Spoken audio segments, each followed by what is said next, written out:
Hello everyone! Welcome back to Kusina ni Aunty Ging. So, ngayong araw na to, ako ay magluluto ng crispy breast chicken using breadcrumbs. Tara na, umpisa na natin. 2 eggs, breast chicken, 1 cup breadcrumbs. We'll beat the eggs.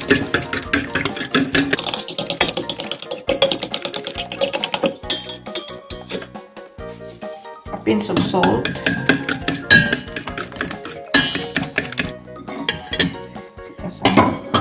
Then you can put a pinch of salt in our chicken, breast chicken. I have 4 slices of thin breast chicken. We can add paprika, make it a little bit spicy. Okay.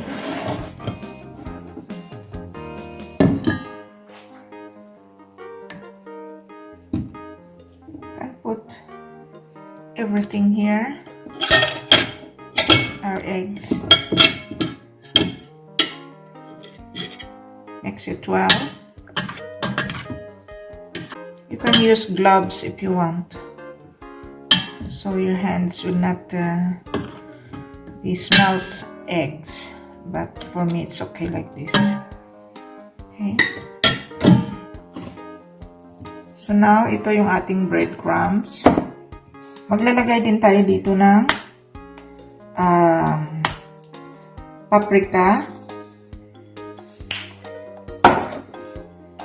a pinch of salt, and mix.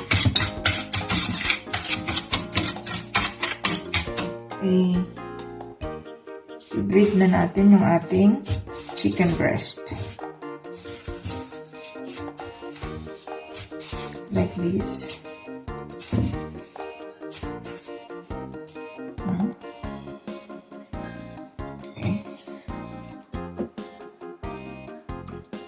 Konti lang.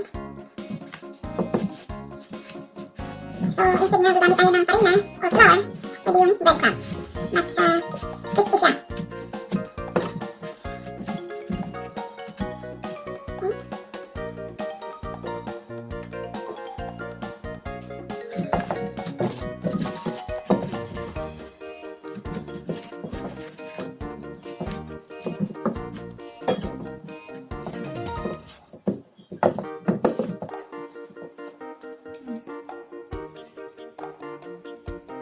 Okay.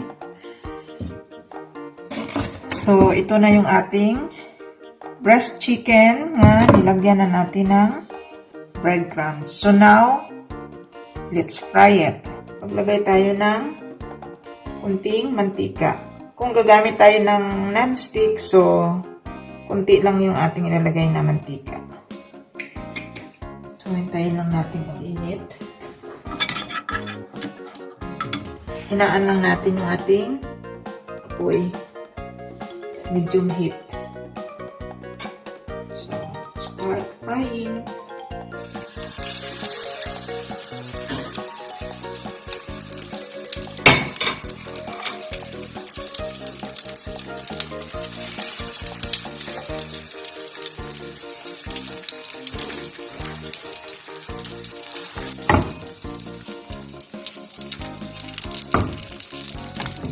Pwede din natin kung depende sa inyo kung damihan yung mantika, pero mas maganda yung konti lang ilalagay natin para hindi siya masyadong grease,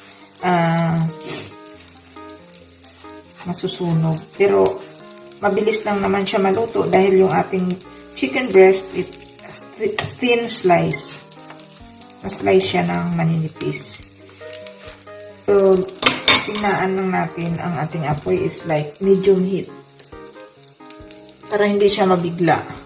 Siguro mga 5 minutes. Mga 5 minutes sa bawat part ng pagpa-frying natin. Sa kabila, 5 minutes and then sa kabila, 5 minutes dahil ito ay manipis lang siya. Smells good. Almost done na yung kabila.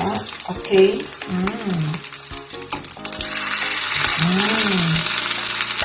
Looks yummy. You see? Ganda. Almost done. Pero baliktarin pa muna natin siya ng isang baliktad. Yan. Looks yummy. So now, this is ready. Pwede natin siyang tanggalin na.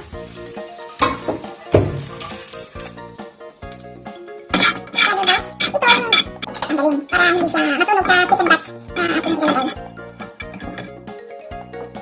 Kunti lang. Dahil mainit na rin itong ating pan, you can put another batch. Ayan.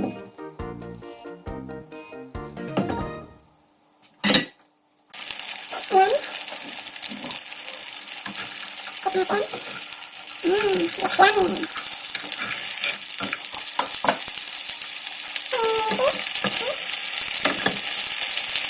Okay, ready na siya. Okay, ready na to.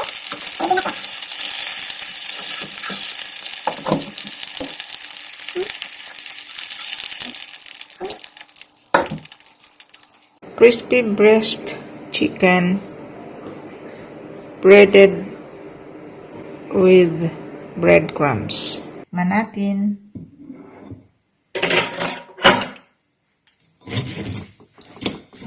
Look crispy.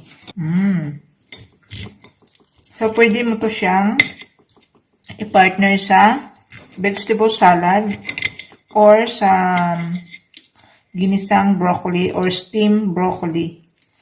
Tsaka pwede din siyang ilagay natin sa Caesar salad na sarap. You see? Perfect. Okay? Maglalagay din tayo nito. May gulay.